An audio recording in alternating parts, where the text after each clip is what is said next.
Happy Sunday. Hey guys, what's happening? Back in the garage today. I took the 60 Roadster out to a Cars and Coffee today here in Havasu and met with Paul and Betty. They kind of put on this weekend Sunday events twice a month, and it's really cool. The guys get together and they show their cars, and you start getting a relationship with with friends, and it's really cool. So anyway, so we took the 60 out there, and that was a lot of fun to drive. We got a little bit of sprinkle, but it was cool. But what I want to talk about today, real quick, is my lifts that I use in my garage. I had a lot of guys asking about them. It's made by Bendpak, and I just did a little research on them. They're 6,000 pound is what they're calling them. I have two of them. One of them is an older one. I've had that one probably 15 years now. 12 to 15 years I've had this older one. I'll show you that one first, and then I'll show you the newer version of it, which is actually a little nicer, same design, it's just got a little better features. That's all. Okay, so what I'm talking about is this scissor lift. Like I said, it's made by Bendpak, and there is different makers of this. There's this one here. I looked it up. I couldn't believe the price of them. They're starting around over $4,000 for this lift. Now, I have Bendpaks because I kind of fell on this one, and then the other one became available, and I got that one. They're aftermarket. I say aftermarket, but they're actually just a different company that's making them. There's one called Tuxedo you'll see out there. That one falls in around $2,400, and is actually the same capacity, and it's very similar design. So the way it works is these arms are adjustable. I'm trying to do this. These are adjustable this way. You can see that. And you bring them out and you can set them wherever you want. Okay. And then these are the pads for it. The pads I use are the really thin ones because the Porsches are really low. And you slide this around and you kind of got adjustability to set that wherever you really want. Okay. That's how these are set up. So you just pull the arms out, set it where you want it, and that's it. Now, the way it works, it's 110 on the wall. No big deal. I've got an electric cord that runs mine off of a power strip.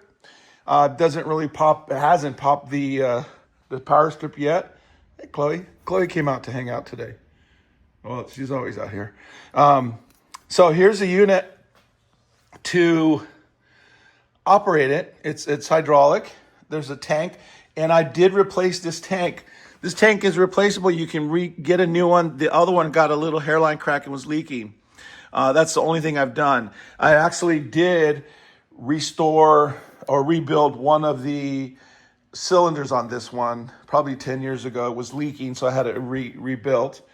So all you do is push the button on this one. Like I said, this is the older one.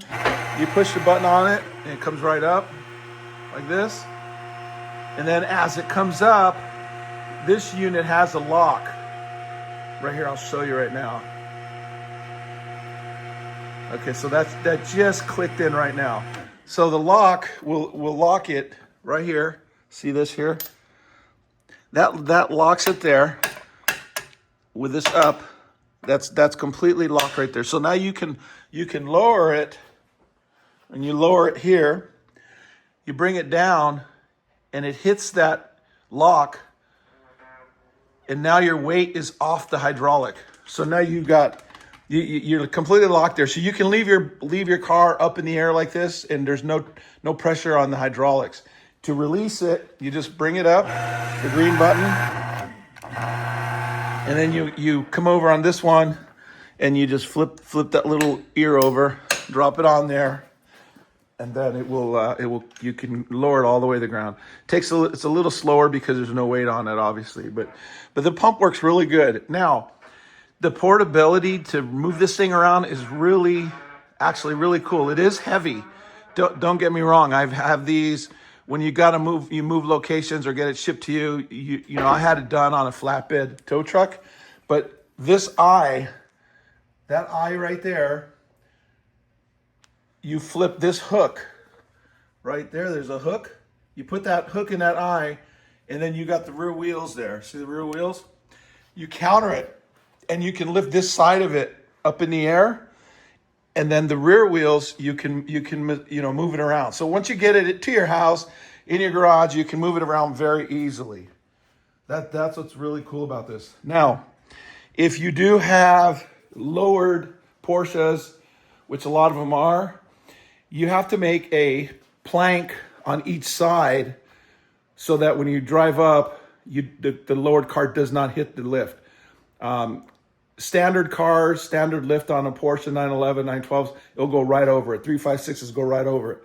But when you got a little hot rod that's been lowered, you're going to need the boards. And all we did was use a 2x12, the length of it, and that brings it up. That 1.5 to 2 inches just brings it up perfectly to go right over it on most of the lowered Porsches.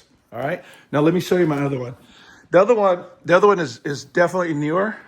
There's a Roadster we took to the car show. So I rebuilt the motor. I'll do a video on this, but I rebuilt the motor.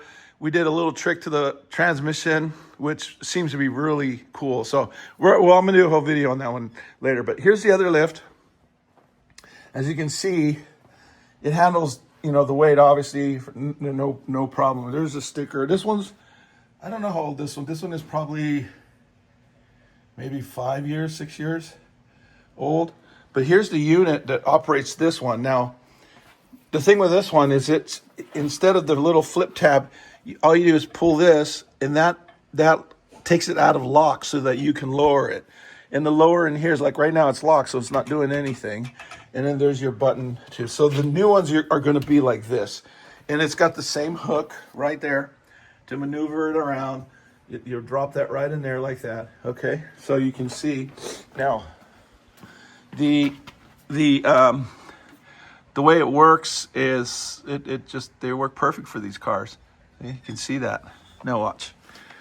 Sorry, where do I set the cars on? I set the cars right in this corner. You can see that right under the body, the seam there. And then that's the front and the rear, right under the torsion area. So you can see right under that torsion area, you can set it right there. That's where you lift them from. Now, when you're pulling an engine on these cars with the transmission, you can see how nice and how much clearance you get. You get a lot of clearance, so you can drop the engine and transmission at the same time on these. And I'll tell you, I'll give you a little secret. I had to figure it out. But what I do on mine is your 911s and 912s, two 2x4s under the engine like that on this lift table gives you the exact angle you need to put it right into the car. The transmission pokes right, you put the hockey stick, the shift stick right through the hole in the bulkhead there on the 911.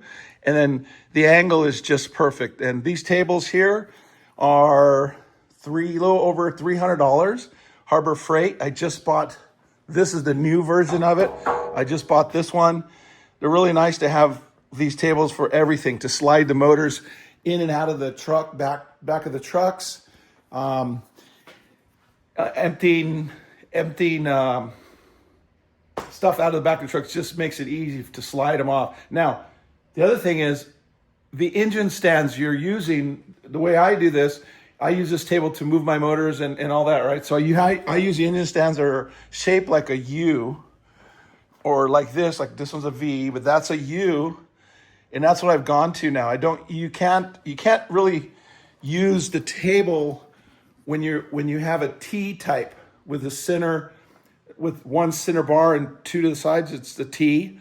You need to have these kind of U engine stands for these engines, so that you can take them on and off easily with that lift table. So this one here, I'm buying these on eBay for $100. They're made by Jag. They're perfect. They're very nice, easy to use. And then all my yokes I got my powder coater in one each color, but this is a factory one, and they are, they're factory engine stands. That's the best way to hook up your 911 and your 912 motors. And here's a couple. My buddy Alec, he's like, I am doing this hot pink. I'm going to do that. And I said, yeah, sure, go ahead, right? And so there's an orange one there. I've got 10 of those around, and that's the way to go. So anyhow, I wanted to just show you the lifts because a lot of guys were asking how they work, how to use it, that kind of thing. So now we know about the lift. We know which engine stands to use. We know which lift tables to get. Like I said, these are Harbor Freight. These are gold, and these are amazing, these lift tables. You can do a lot by yourself because I do all this by myself. I get Leah out here to hold the table when I'm doing stuff that's a little, where I can't have the table move around. She'll come out and hold the table for me to load them in the trucks, that kind of thing. My roller, I've had a couple guys ask about my roller. It is a Hazit. These are really cool here. The factory had these, and because everybody worked at a different station on a given day, they had their own roller with their own name of it. And I've seen pictures, and you'll find the pictures where there's rollers, a whole line of them, wagons. They call them trolleys, and they're all over there's a whole line of them. So you come get your trolley and go to your station where you're going to work, and that's what that is. So I've had that for probably over 20 years, and I really dig it.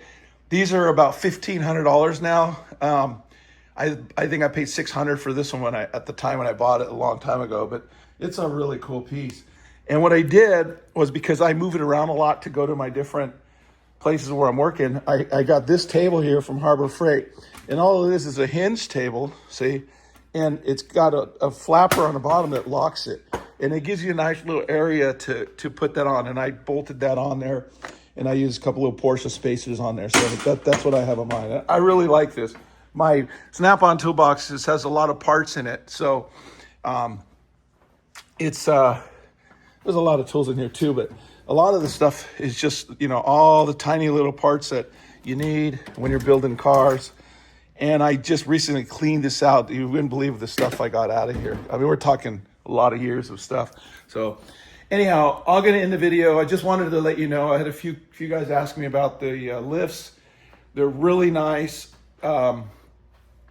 6,000 pounds pretty much lifts anything you're going to have at your house, I guess. What I do like about them, though, is they hang the suspension. So if you're doing brake work, wheel work, suspension, it's all hung. So you can remove all the suspension on the car with these lifts, and that's what I like. And removing the engine, transmission is really easy. And remember the tables, these tables are great for that part. I mean, you can't do it without it. I mean, that's how I do it. And I use as minimal as energy as I can, because I do a lot of this stuff. So anyways, all right, Bendpak. And like I said, there's aftermarket ones, and they're made very well. So you just got to look around and see what's out there. But like I said, from $2,400 to $5,600 for the original Bendpak version. And Bendpak, I believe, is in Santa Paula, California. So I had a friend bought a different kind of a lift, a 4-post. He actually went there and picked it up.